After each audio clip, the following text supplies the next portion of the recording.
Hello, everyone. Welcome to Online Seller UK podcast. My name is Prabhat, founder at Online Seller UK. And today we'll be talking a very, very interesting and useful topic about getting organic traffic to your Amazon listings. So I'm joined by Neil from Voltus Holdings. So welcome to our podcast.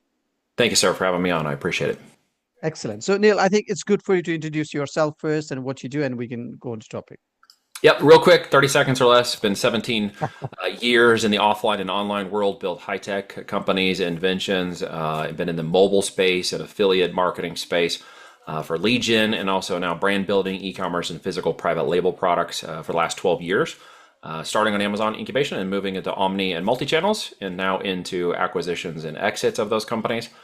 Between 5-10 million in sales, and Sure. acquiring those and then building them up for another exit. Okay, excellent. Looks like it's a full circle there. It is a full circle from launching the brand all the way through selling the brand. Excellent. Excellent. So let's talk about the topic around building organic traffic. So Yeah. now give us some intro on that, and then we can take it from there. Well, in simple terms, again, being in the ecosystem for 12 years, I can tell you it's changed quite dramatically for those who are dealing with it now, or even in the last 3 to 5 years if they just got started versus things we dealt with in 5 to 10 years plus. So it had been a predominant organic engine up until around 2015, where they really started to push hard into the PPC side. Hired a bunch of former Google engineers, and by 2017, most of the interface and systems were acting and operating a lot like AdWords. Which then rose and gave rise to Amazon's ability to realize, hey, we can make a heck of a lot more money if we sell the advertising. Smart move, right? So that is going to actually propel them into the most profitable revenue line of their business will be advertising by 2026. It will overtake AWS.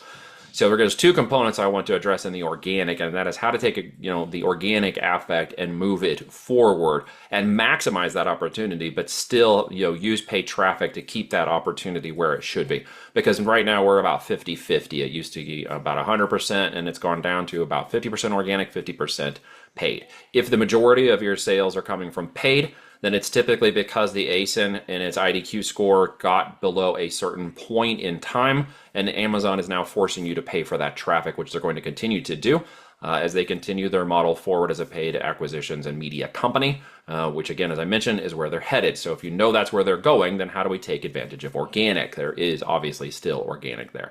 One of the amateur mistakes I see a lot of people make who don't understand this, and hopefully you'll listen to this if you're new or wanting to launch a product or wondering why my product takes so much PPC to actually entertain itself in the market.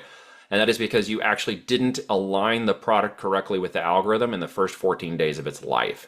If you launch an auto campaign or a PPC campaign in the first 14 days on Amazon, no matter who tells you what, you're going to damage the listing. Okay? You must let the organic Amazon ranking take hold for at least the first 7 to 14 days before ever starting a PPC campaign. Now, I don't know who out there may be saying this, and they may feel this is contradictory to something they heard. I don't care. I've done more than 100 million in sales on this platform. I can tell you right now, it's the wrong way to do it. So the end result is organic will come from the alignment of your listing, the search, keyword, images, everything relative to every component of that will come through organic, or it will not. If you are not in alignment with the organic, you are simply not in flow with the algorithm. You can argue with me all you want, but if you're getting no clicks and impressions and no sales in the first 7 days, your listing is not in line with the demand that's already being captured on that platform by other marketers. Okay, you've got to fix that problem. Okay, the best opportunity is to know what to do from the very beginning to ensure you have the most highly optimized listing for the engine, because you are selling listings to an AI engine. All right, that AI engine called Amazon.com is moving and selling products to their customers. So what is our role? A lot of people focus a lot on the product, which is wonderful. You should build a good product. Do not sell a Me Too product on Amazon. However, it is not your primary role yet. Your primary role is the sales fixes everything, and that comes from organic traffic and full price profitability. When that is done correctly, you should actually be measuring your TA cost, total advertising cost of sale, and more importantly to us, it's our CLTV, the customer lifetime value. If I know the customer lifetime value correctly, and what is that actually going to be for us, it is going to be matching with Amazon. All right, to understand both organic and paid traffic as an opportunity, you need to understand that Amazon measured its CLTV at a 12-month range at about $1,000 plus per Prime member.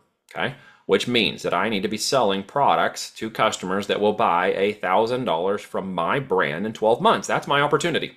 How you get there from how many products you sell, etc., is of course up to you. I prefer to keep them as profitable as possible, so I don't sell products that are lower than $12 in net profit. Where does that move me in the organic traffic algorithm? It moves me to another level of the algorithm that is operating differently than the algorithm that is operating for products $20 or less. Well, Neil, there's only one algorithm. It's called the A9 algorithm. No, actually, there isn't.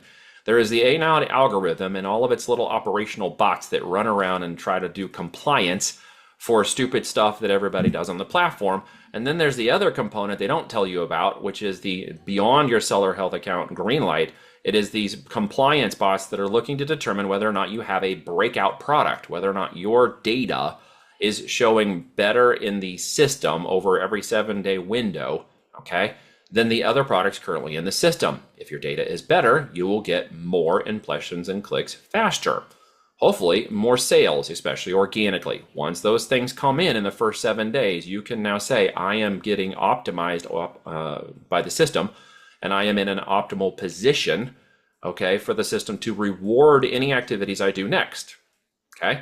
Now, here's one of the misnomers that a lot of people do. Obviously, starting PPC sooner is not right because you're going to negatively impact the organic ranking and tracking of that data. You won't know. And what you will actually tell this system is, I'm willing to spend lots of money. Yay! And then Amazon will do what? Graciously take your credit card money from you and take more of it. Why? Because you gave it to them and that was your mistake, okay? Once that organic and signal goes out, you have to understand something. It is a juggernaut of 8,600 units moving a minute, 8,600 units a minute. So if you think you need to manipulate this engine by some off Amazon activity, you are being misled. You are being misled because that will only impact positively any positive score and ranking you have in the engine that is already established and proving that your data is better than the market share data you have now, or the off Amazon traffic will cause parallel things to happen. We call it the big finger, middle finger splits, where you see that big middle finger come up and then it drops down the other side and you look at the graph and it looks like it's flipping you off because you can't actually keep the scalability in the growth. You go up like this and you go back down. You cannot positively affect the Amazon ranking algorithm from outside Amazon referral traffic until on Amazon organic ranking has met a certain criteria. Once that happens, then you will positively impact any growth beyond that point and actually continue to see that growth go up in a vertical curve as opposed to sine waves of opportunity because you're running a campaign here and running other things there. You cannot manipulate the engine. And when you do, it will negatively credit your score inside the engine, even if your seller health account is all green. Okay. So let me hold you there. So a couple of things you mentioned about. So when somebody does the listing itself, Yes, obviously the content side will play a major role, I that's would correct. hope. So is there any particular way we should put the keywords in and the priority wise, any repetition of keywords? So how Nope. does that work? Yeah, so that is going to be a major factor in what a change that's about to happen with a Cosmo engine. Okay, you see Hmm. Rufus coming out right now, which is helping with Yeah. all the compliance and AI stuff. It's actually telling you we're going to update your listing, okay, in 14 days with AI if you don't stop us. This is happening right now. Rufus is basically kind of a compliance engine that I see them using in order to pave the way for Cosmo. Okay, Mm. Cosmo already went out and test. They already showed us the white paper. You can go over to my Substack and check that out for my newsletter. We talked about this in detail. It is coming to roll out changes that are going to force anybody who's playing with keyword stuffing, algorithmic latent semantic stuffing in their engine and whatever inside of their listings, and it's going to penalize them. All right, because Cosmo is going to look and is extremely smart, super large language model that has been looking at data for more than a decade. So it's got a lot of data it's been trained on, right? And it's going to look at the natural language of your copy. Does it have natural language and intent to match the buyer intent of that product? And it is going to take the intent of your product, not even the keywords, but the intent of the language and align it with the intent of the buyer psychology. And that will even be impacted by what movies, television, and media they are consuming on other Amazon channels. Okay. Then it will get to a little bit of I predict, a Minority Report style situation where I'm watching a documentary for outdoor wildlife on Amazon Prime and all the commercials are just for outdoor goods. No longer are they going to show me some lady with a Swiffer, on the middle of an outdoor show. They're going to show me all, right? This is very powerful. They're going to show me all Yeah. products that are relative to outdoor goods only, because the buyer intent is aligned with what I'm consuming, watching, and doing, and then it will only align listings, images, and products that are more naturally in tune with the intent of that buyer. If you're stuffing keywords or 4 or 5 year old listings have been sitting there currently and you're Yeah, like, hey, this won't affect me, Neil, you're absolutely wrong. You're going to yeah, need to change that listing or it was going to derank you. And some of you are going to be painfully unaware of this in the next year when they start rolling this out. sure, sure. It's going to be a big thing. So now, other factor is the review. So Absolutely. obviously, Amazon got their own tool, Vine Reviews, that can help to Correct. gain reviews. So Mhm. so what do you think? Should we invest in it right from the start? No, no. Until Okay. you have at least 5 to 10 organic reviews in the positive, even 4-star level of your product, will we not engage the Vine review? Why? Because the Vine reviewers are interesting folks. They will tend to be not manipulated by any review or anything, of course, that you can do because we can't impact them directly, but they will take the listing information, other reviews that are on there, and it will help gauge and direct their opinion towards the product. If there are negative reviews from other Vine reviewers, then they're more likely to give you negative reviews because of other Vine reviewers. Okay. And they are not guaranteed to give a review. And some of them feel like this is their job to be honest about the product, even to Yes. a fault, which can be damaging to the brand because sometimes it's not true. And once Yeah. that Vine Yeah. review is on there, you're host. So we will not engage Vine reviewers until organic traffic is coming. Organic reviews are coming in naturally as a part of the process, and then we add Vine reviews to that process because we have seen a better result from the Vine reviewers and more honest and more transparent review from them when we do it at that time. If you do it right from the very beginning, it's almost as Sure. bad as putting on your PPC from day one. Okay. Fair enough. And what sort of pricing strategy do you suggest? Some people say it's good to start with some sort of a attractive price point, Sure. which is normally lower than your normal price point, Yeah. and start increasing them. What's your thought on that? So I know that a lot of people probably are aware of some of the Chinese strategies. And let's cover that real quick in case you aren't, just so you understand how you're going to have to compete with what I'm about to tell you. Yeah, yeah, They will come in on a $20 product and offer it for $9.99 until they buy up all the market share at a loss. And they can do that for months, and you yeah, can't, right? yeah, And they will do that to buy that market share. So, again, why I'm saying that is that I won't play in products that are less than $50 and will play between 50 to 200 plus in retail price point. So, I'm going after a whole different affinity demographic brand type, which again aligns separately with the way reviews are seen and the yeah. way price points are seen for the product. Okay. They're not commoditized in the type of products that we sell, which are going to be commoditized in the products that you sort of mentioned in terms of pricing strategy. So our strategy will be a little different than maybe somebody who's listening to this, possibly not. And that is going to be that we go in just under the top product price point for the top end of our product in the marketplace. Okay.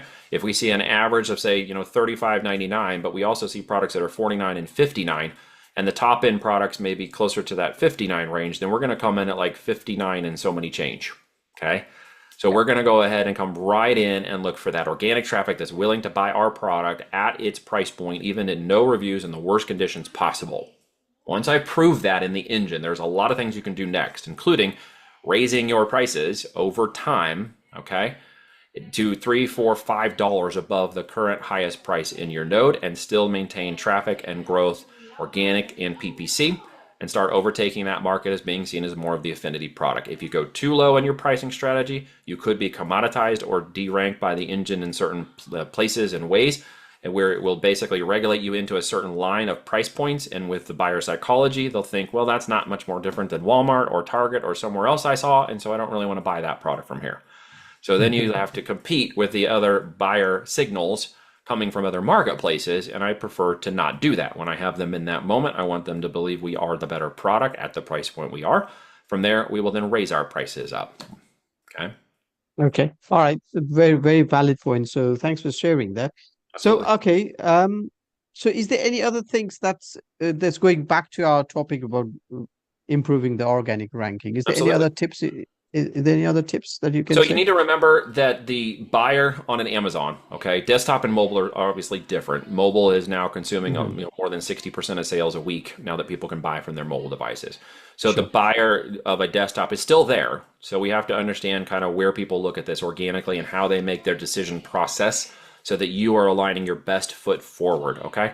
They will look at the images and graphics, and if the emotional connectivity to that product doesn't meet their need, then organically they're going to click off and go to your title and find out if the title meets the answer to what they're after. And if that doesn't quite get it, they're going to go to the bullet points. If the bullet points, they'll gloss over a little bit, but if they skim down to the reviews, you're either going to get the sale or you just got hosed.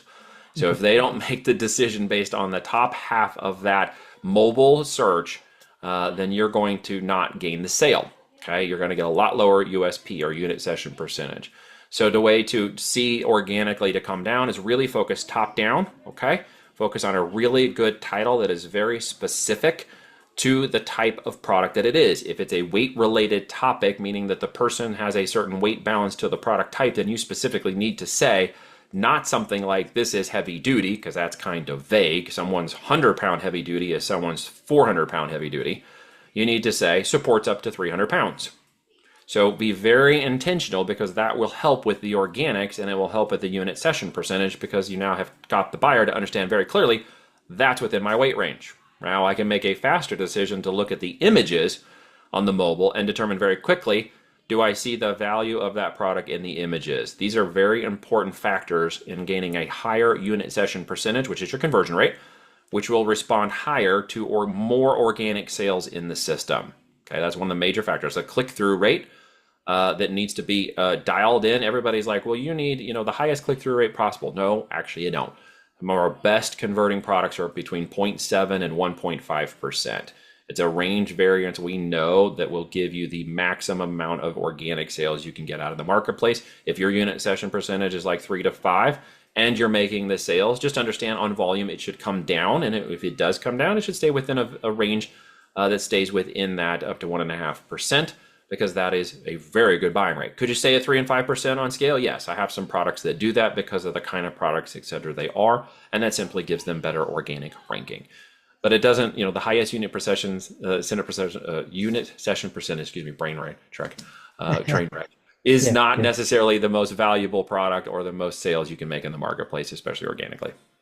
Excellent. So thanks for sharing. It's very refreshing to talk things away from PPC for some time, going Yeah. back to, focus on where the sales, majority of the sales should come Sales through. are good. So Once that organic is kind of dialed in and you start seeing that, and it takes a little longer, so you have to be patient to see those results dial in, and you need to yeah, optimize a little bit if necessary to really see any impressions and clicks that could come into sales. So really work on that first, even if it takes you 30 or 45 days to do it. It's very important, because then mhm, if you do paid media traffic, if you get off Amazon for any social media or social commerce or any signals from, say, brand referral links you're going to use to track back to Amazon, it will add gas to fire. It will add a positive impact to a more vertical growth and organic growth than just mhm. the sine waves of growth that a lot of people see and wonder why they can't get it to rank when it has really great promotion. And for 3 days, I sold 100 extra products I've never sold before. And then days 7 and 8, it all comes back down to nothing, right? The engine is Yeah, simply not rewarding them because they can't maintain the organic market share that the other clients and the other competitors currently are. yeah, yeah, excellent. Right. Okay, cool. So thank you again for your time today. So My if pleasure. somebody wants to talk to you, book a call with you, perhaps have a quick chat, where's the Yeah. best place to find you, Neil? So go over to voltagedm.com. It's voltagedigitalmarketing.com. There's a free presentation there that goes over everything that we do in terms of the way we operate with clients and an invitation-only business builders group. Also have my book over there. You guys are willing to check that out. The Almost Automated Income with FBA is over there for anybody who's interested in checking out the book. And then there's free workshops and trainings that are sent via email as well. And then, of course, I have a short last name and a one-word brand. I'm all over social media, so you can check me out on any of those other channels as well. Excellent. Thanks again, Neil, for your time today. All the best. Speak soon. Thank you, sir. Appreciate you.